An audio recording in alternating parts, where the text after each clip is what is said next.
Olá, hoje a gente vai embarcar numa jornada por um dos relatos mais detalhados da vida de Jesus, o Evangelho de Lucas. O que faz ele ser tão especial é que ele foi escrito como um relato super organizado, quase como uma investigação de um historiador para dar certeza sobre tudo o que aconteceu. Bora lá entender essa história?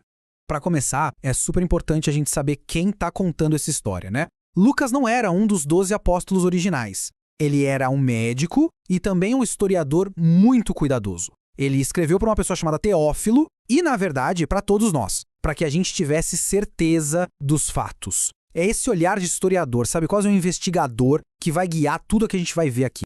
E olha, como um bom historiador que ele era, Lucas começa, bem, pelo começo. Ele volta no tempo, antes mesmo do nascimento, para mostrar os eventos incríveis que prepararam o terreno para tudo o que estava por vir.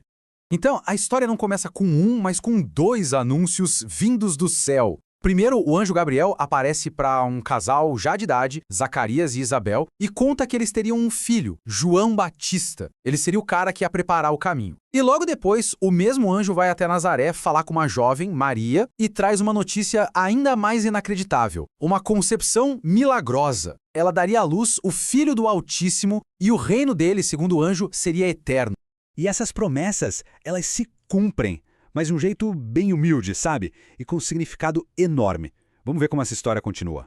Olha que interessante, nada de palácio, nada de luxo. O lugar do nascimento é uma manjedoura simples. E os primeiros a ficarem sabendo não foram os reis, não foi a elite. Foram pastores, gente que era vista como a margem da sociedade.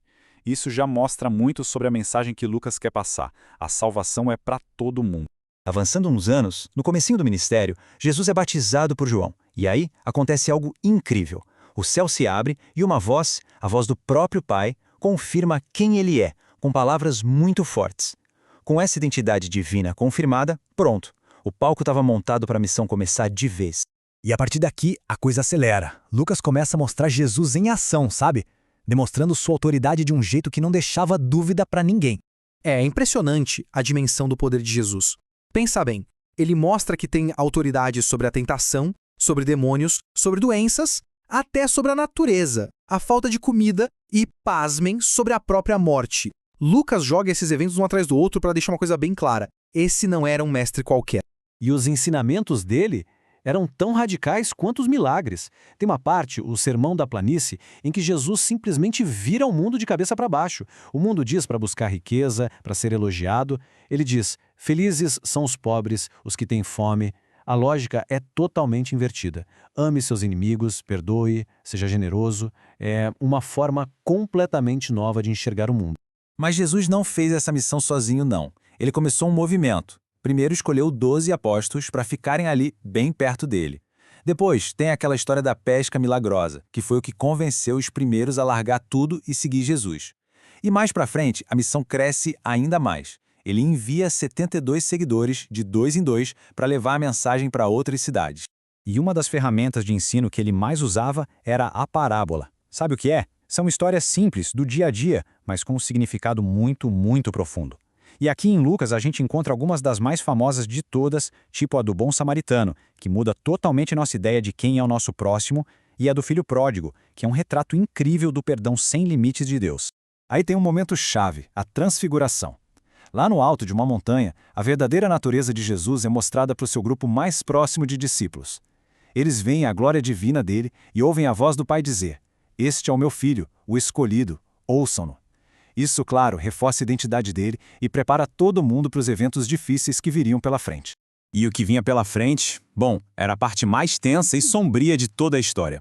A jornada de Jesus leva ele direto para Jerusalém, e é lá que o confronto com as autoridades religiosas e políticas chega no seu ponto máximo. E as coisas acontecem muito rápido. Na última ceia, Jesus estabelece uma nova aliança, usando o pão e o vinho como símbolos. Depois, no Getsêmani, a angústia dele é tão grande que Lucas diz que seu suor parecia gotas de sangue. E é lá que ele é traído. Daí em diante, são julgamentos ilegais um atrás do outro. E mesmo Pilatos dizendo que não via crime nenhum, a pressão da multidão foi mais forte. E aqui vem um dos pontos mais fortes de todo o Evangelho. Mesmo no auge da dor, pregado na cruz, a preocupação dele é com os outros. Ele chega a pedir perdão para aqueles que o estavam matando. Uma demonstração de compaixão que é, assim, o coração da sua mensagem. Lucas também faz questão de descrever que até a natureza reagiu à morte dele. Uma escuridão cobre tudo em pleno meio-dia. O véu do tempo, aquela cortina enorme que separava as pessoas da presença de Deus, se rasga em dois, de cima a baixo. E com o último grito, ele entrega seu espírito. Mas para Lucas, o historiador, a morte não é o ponto final dessa história. De jeito nenhum. Na verdade, é aqui que começa o capítulo mais importante de todos. Chega o domingo de manhã. Algumas mulheres vão até o túmulo e são recebidas por anjos com uma pergunta que muda tudo.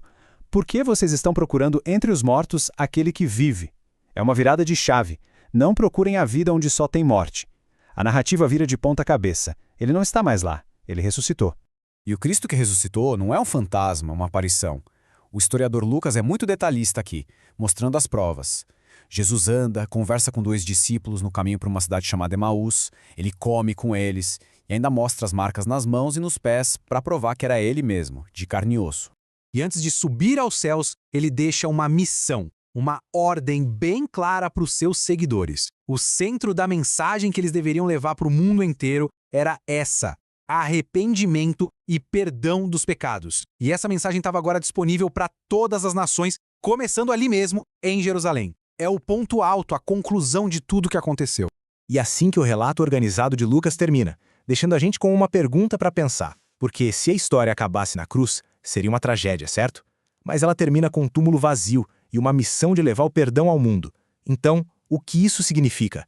A questão que fica no ar é justamente essa. Será que a ressurreição muda mesmo tudo?